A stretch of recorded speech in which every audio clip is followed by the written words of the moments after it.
saya campur pakai alkohol itu yang 90% itu. Yang paling sering ya gangguan pada mata, dan nanti hasil akhirnya kebutaan.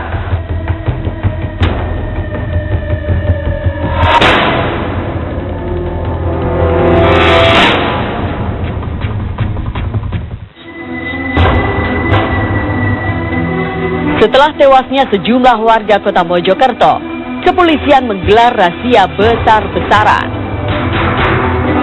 Kepolisian Resort Kota Mojokerto mengklaim sudah memberantas pedagang miras jenis cukrik.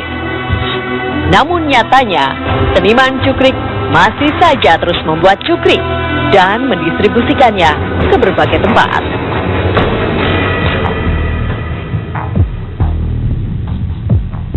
Di wilayah Mojokerto, tim menyingkap tabir sempat menemui pembuat cukrik.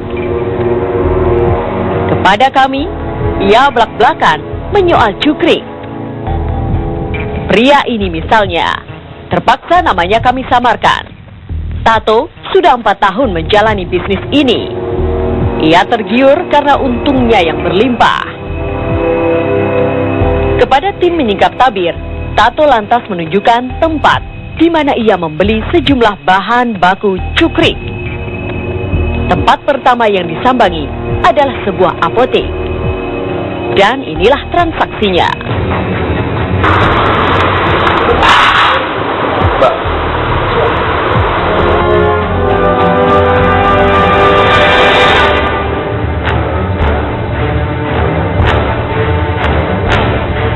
Dua bahan lainnya, Tato kemudian menyambangi toko bahan bangunan. Terpaksa dua bahan ini kami samarkan agar tidak mencontohkan bagaimana caranya membuat cukrik.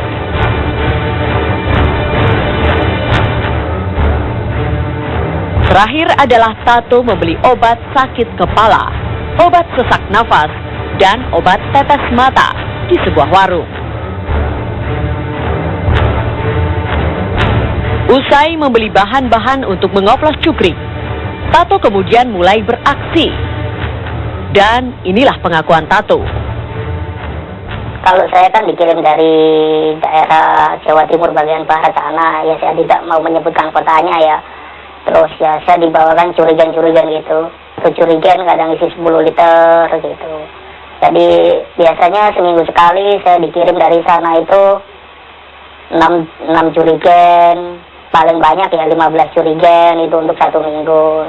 Kalau harganya per botol yang sebotol gini itu kisaran 32.000 sampai 35.000 gitu.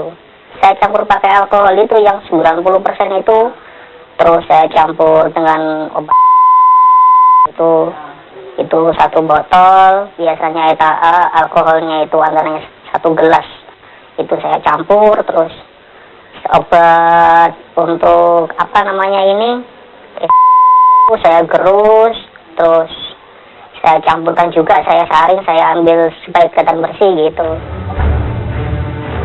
Cukrik buatannya ternyata laku keras di pasaran.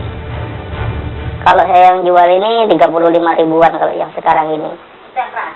Itu yang sedang campuran yang biasa-biasa saja. Kalau yang keras itu saya jualnya di 50.000, kadang kan tergantung sih. Kebanyakan anak-anak muda yang kayak SMA sama SMP itu yang suka minum-minum kayak gini. Terus yang kayak suka balap-balapan, anak-anak yang suka geng-geng motor itu loh mas yang suka itu. Kayak nongkrong-nongkrong di Benteng, terus kadang di daerah Pasinan ke selatan itu, arah Pacet itu kan banyak anak muda-muda nongkrong itu. Kebanyakan minum-minum seperti ini.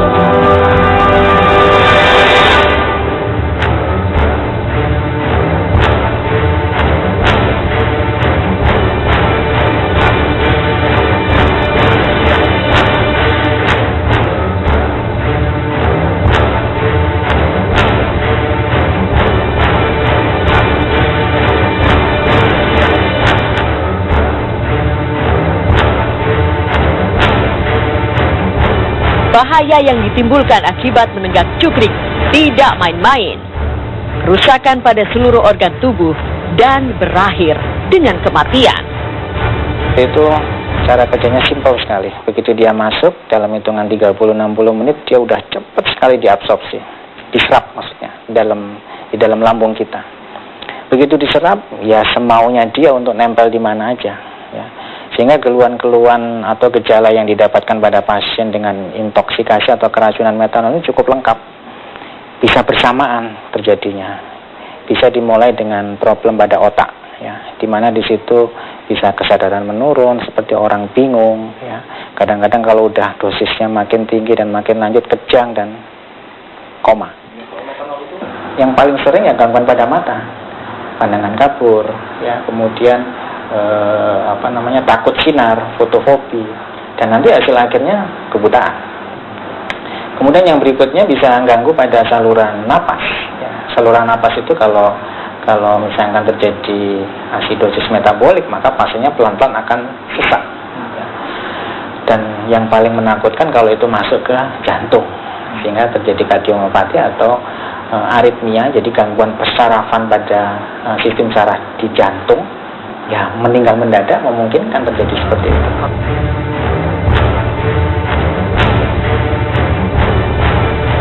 Korban sudah banyak berjatuhan. Peredaran cukrik harus segera dihentikan. Hukuman berat harus dijatuhkan kepada penjual dan pembuat cukrik maut.